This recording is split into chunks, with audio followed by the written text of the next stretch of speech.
Signature around this blob. It's odd. Bargain of the decade, if the experts believe it. So on behalf of the committee, have you reached a conclusion? We have. This week's case brings us to the 8th. We've been contacted by a viewer about a sculpture she bought there in the summer. So what have you got for us, Philip? Well, to us, and it says, I wonder if you can help me. I've recently purchased what I strongly believe is an Elizabeth Frink. It's a sight this summer at Ardley Boot Sale in Essex. At a car boot sale? And she goes on, providing provenance for me, I believe the man I bought it from regularly purchased items from scrap metal dealers. Scraps for us?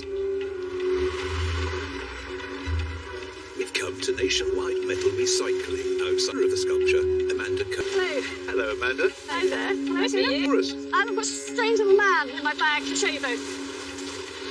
Should we go somewhere a bit quiet to have a look at it? So let's have a look at it then. Okay, just here.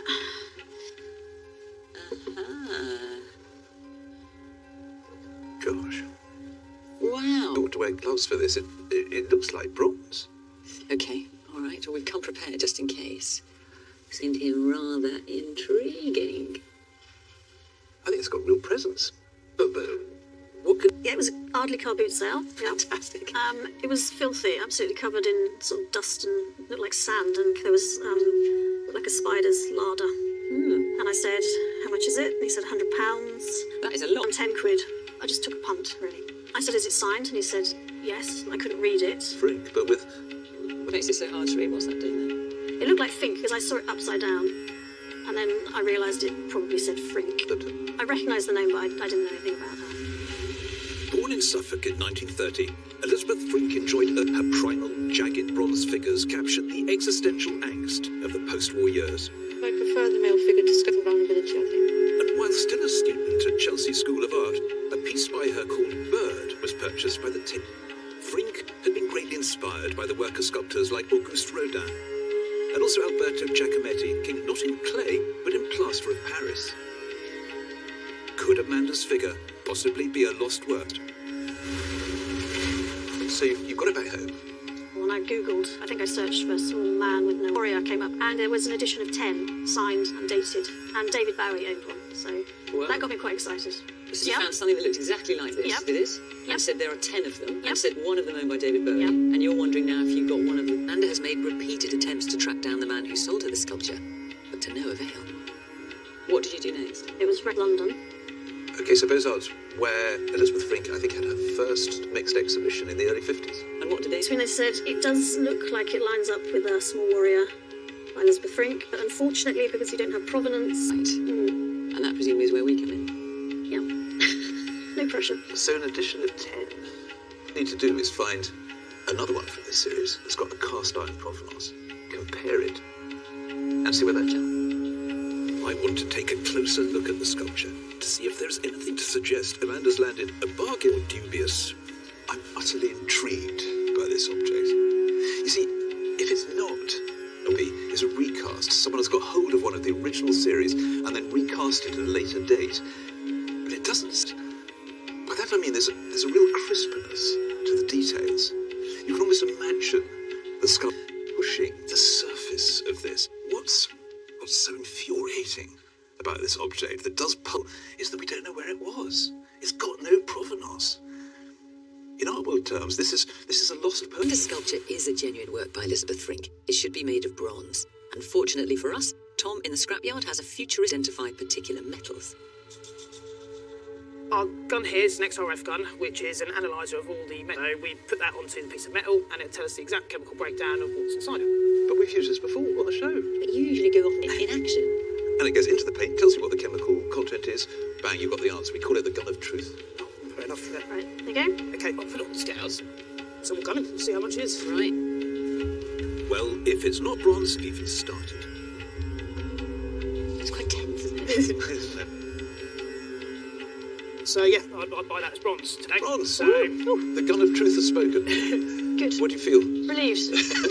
Yeah, Wow. good stuff. If this is a bronze by Elizabeth Frink, what kind of value could we be talking? Well, Elizabeth Frink, who people are wanting to collect, I would say up to 50, possibly £60,000. Wow. Okay. It's the real thing. I did just choke there. Yeah. Wow. But Tom, what's it worth for scrap? So, based on today's market, being a kilo. So, being that it was 2 kilos, it's a tenner. That's less than he paid. Yep. Yeah. The car booth buy of a lifetime. Or just a bit of old scrap. Back in London at Phillips Gallery, we're kicking off our investigation. It seems that Elizabeth of warrior sculptures in the 1950s, but with so little provenance, we firstly need to rule out any dodgy dealings.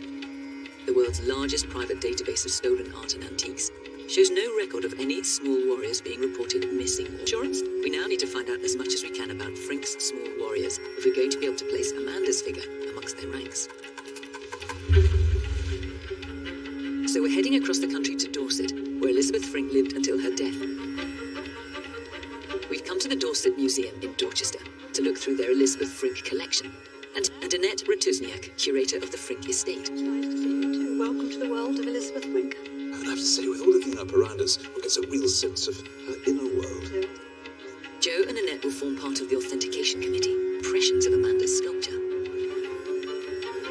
Well, we could have brought the actual sculpture along today. We haven't, because we want to get this casework before we show it to you. I have got a photograph. See, this one, for example, has the signature on it. Great, thank you. Lovely. Yeah, if it's real, it's an early piece. So what we will be looking for is the handling, because she's not on work to assistants. She did it all herself. She did it all herself. In terms of a warrior, it's got various actually good points to photograph, although we would have to see it has got that sort of liquid, immediate energy to it. Maybe I've just got a really suspicion. I do have one glaring concern from the photographs, which is this really extraordinary, I can't, almost the bobble signature. or the blob, yes. Do you yes, see we that do. in there? And it's not great. No.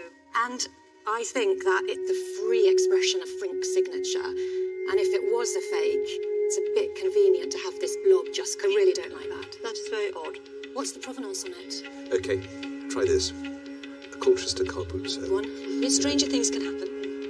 In the absence of any recent provenance, we need to go back to the beginning, and with Joe, to find out how the small warrior made his art world debut. I've pulled together a centre for you to have a look at. And what I think you'll be really interested to see is this 1959 exhibition catalogue from the Waddington Gap. There she is, looking amazing. With her fabulous hair. She is just the epitome of the bohemian artist, isn't she? Now, this of the works that were exhibited, and I think you might be interested in number 20. Warrior, 1956, edition of Chips. It's a key sculpture for her. It's in one of her very first solo shows in the 50s. Is there a picture of it? Sadly not. It's actually a review from that exhibition in the Daily Telegraph. So this is Sculptress of Power at 28. But there is one small bronze figure, 1956, which underlines the direction of her development. It is the figure of a variations on the same theme. Wow. So isn't that exciting? So you've got a contemporary reviewer who is pointing out small Sculpture found in a car boot sale, if it does turn out to be by Elizabeth Frink, marks a real turning point, a pivotal leap. So we now know that if Amanda's figure is right, it marked a high point in Frink's early career. And so can Annette shed any light on what became of the entire edition? I'm looking at what looks like of Amanda's, and there's an edition of 10. Yeah. Where are they all? Well, we don't know. She didn't have any in her private. I've never had access to any for any exhibitions. But yet you know there's an edition of 10. Yes, because Liz would authenticate that 10 bronze sculptures were allowed to be made from that original plaster sculpture that she created. Sculptures would be transformed into finished bronzes at her local foundry, using a method of casting called the lost wax process. Firstly, a gelatine mould would be made of Frink's original plaster. Then, moltened to create a model of the sculpture. At this stage, Frink would sign her name into the base. A series of waxes are attached to the mould, allowing liquid to run in and out. The wax is then coated in a mixture of plaster and then heated so the wax melts out. Molten bronze is poured through the ducts, filling the space left. To prevent fakes or unauthorized copies, many sculptors destroy their original plaster once the limited edition is complete. This wasn't always the case. So this plaster is from the early years of her career, a series of birds that she was working on. And yet this isn't a bronze, it's a plaster. Yes, but she couldn't always have the early days anyway, and so she would sell the plasters. And also, Liz is known to have given away plasters. So, which you could make reproductions, is something that she gave away. Yes. So, grim thought that Amanda's may have been done from a plaster that she gave away. Viable.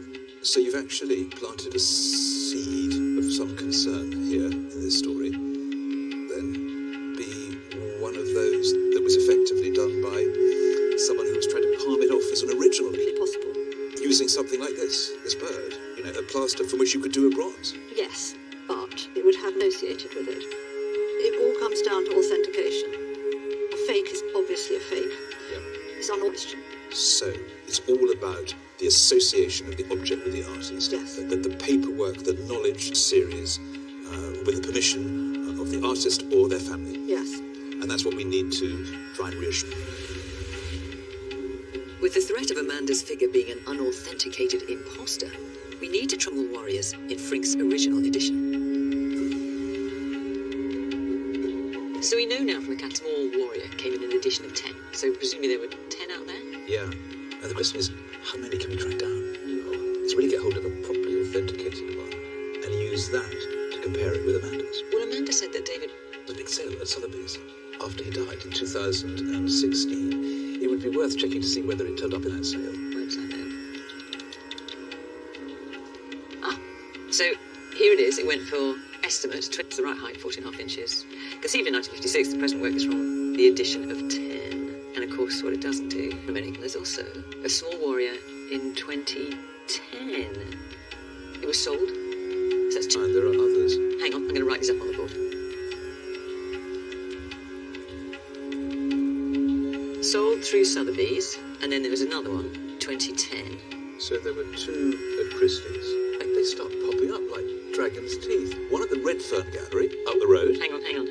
There's one with Kristen of mine. Oh, that's handy. So that's 6. 6. Hang on, there's another. There's one with Beaux-Arts. Beaux-Arts, of course. Okay.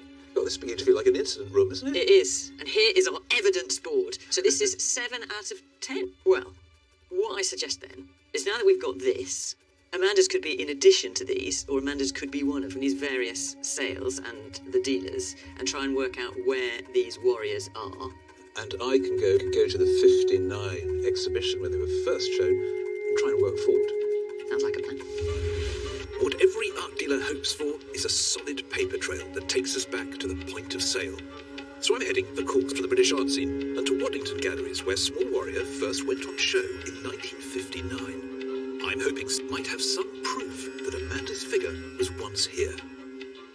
So, Jake, we know that Liz Frink at Waddington's for the first time. Can you give us some of the background information as to how that might have happened? Well, yes, we can. We're lucky. And we have the stock books here that go right back. I've been looking through, and I'm afraid I couldn't find it. You couldn't find it? No. I looked right the way through the book, and then right at the end, a loose page. And this seems to be a page torn out of the book and used as a separate ledger